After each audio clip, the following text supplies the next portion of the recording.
दोस्तों आज के इस वीडियो में हम एईपीएस संचालक के बारे में बात करेंगे क्योंकि अभी फ़िलहाल में कुछ ऐसी दिक्कतें हैं जिनके बारे में स्वयं एईपीएस संचालक को खुद को नहीं पता कि अपने साथ क्या हो पा रहा है। उन्हें पता तक नहीं है कि मेरे साथ ये दिक्कत आ रही है या नहीं आ रही है। तो जानते हैं इस वीडियो में।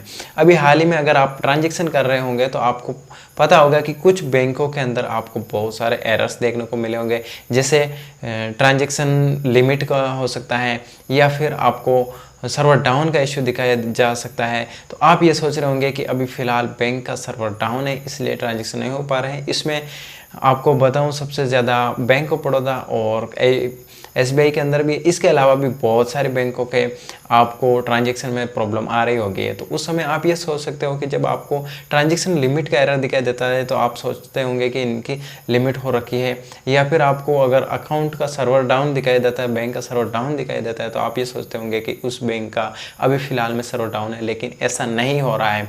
जब आपके सामने अगर ये किसी बैंक का सर्वर डाउन दिखाया जा रहा है, उसी समय अगर आप दूसरी एईपीएस आईडी अपनी ही एईपीएस आईडी से ट्रांजैक्शन करते हो तो उस एईपीएस आईडी से ट्रांजैक्शन सक्सेसफुली हो रहा है। तो दोस्तों इस समय बहुत सारे एरर आ रहे हैं। इसमें एक मुख्य रीज़न ये बताया जा रहा है कि अगर आप जैसे 1000 का विड्रॉल करते हो और कस्टमर के अकाउंट से 1010 का विड्रॉल हो रहा है, तो जो अगर आप कस्टमर को 1010 रुपये भी देते हो फिर भी ये फ्रॉड ट्रांजैक्शन में काउंट होगा, यानी आप 10 रुपये आपका कमीशन ले रहे हो। दोस्तों अब हम बात करते हैं कि ये एरर्स कहाँ से आ रहे हैं। तो ये एरर आपको एईपीएस कंपनी के द्वारा आ सकते हैं, एनपीसीआई के द्वारा आ सकते हैं और साथ ही बैंक के द्वारा भी आपको दिए जा सकते हैं। तो दोस्तों अब हम बात करते हैं कि ये एरर क्यों आ रहे हैं। तो दोस्तों इसका मेन कारण तो यही है कि काफ़ी लोगों द्वारा एक्स्ट्रा चार्ज पे किया जाता है कस्टमर से, यानी कि 1000 के साथ 10 रुपये विड्रॉल एक्स्ट्रा कर लिया जाता है।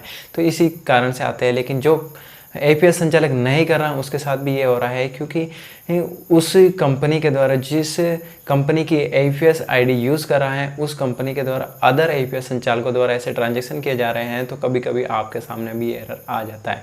इसके साथ ही मैं बताना चाहता हूँ कि जो भी कस्टमर एक्स्ट्रा चार्ज पे करते हैं वो इस तरीके से उसके अकाउंट से एक्स्ट्रा पे नहीं करें, क्योंकि गवर्नमेंट को आपके साथ किसी भी एक्शन को लेने में कुछ ही सेकंड का टाइम लगता है। सिर्फ एक नोटिस या एक आदेश आपके करियर को ख़राब कर सकता है। अगर गवर्नमेंट चाहे तो आपके अकाउंट, आपके पैन कार्ड, आधार कार्ड से जुड़े किसी भी कार्य को कहीं पर भी उसी परिस्थिति में रोक सकती है। ज़्यादा कुछ मैं बताने वाला नहीं हूँ, क्योंकि आप एक एईपीएस संचालक हो तो आप अच्छे तरीके से इसे समझ सकते हो, क्योंकि जब गवर्नमेंट एक्शन लेती है तो उस समय आप कुछ भी नहीं कर पाते हो। तो ये एक नॉर्मल है एईपीएस का जो ट्रांजैक्शन एक्स्ट्रा चार्ज, लेकिन आपके पास कोई भी एक वैलिड प्रूफ नहीं होता है कि आपने कस्टमर को 1010 रुपये दिए, या अगर किसी कस्टमर के अकाउंट से आपने 1060 रुपये विड्रॉल किए तो इसका प्रमाण आपके पास नहीं है कि कस्टमर को 1060 रुपये दिए या 1050 रुपये दिए या सिर्फ 1000 ही दिए। तो आप समझ सकते हो हाल ही में बहुत एक्शन लिया जा रहा है बैंकों की तरफ से। तो आपको संभल कर एईपीएस ट्रांजैक्शन करना है।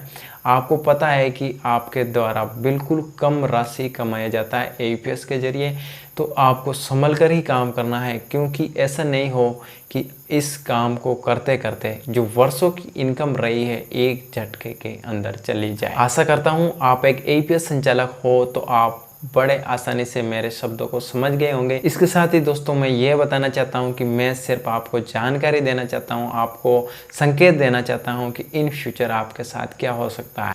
हाल ही में आपने न्यूज़ कुछ भी देखा होगा कि अगर किसी प्रकार से आपके फ्रॉड का ट्रांजैक्शन दिखाई देता है, फ्रॉड के अंदर किसी भी प्रकार से होता है, तो तुरंत आपके अकाउंट्स ब्लॉक या फ्रीज कर लिए जाते हैं जब तक कि लीगल कार्रवाई नहीं हो पाए। और उस कार्रवाई के अंदर अगर हम गलत साबित हो जाते हैं तो शायद वो पैसा आना बहुत ही मुश्किल हो जाता है। अगर आपने वीडियो यहाँ तक देख लिया है तो आशा है कि आपने कुछ न कुछ इस वीडियो से ज़रूर सीखा होगा।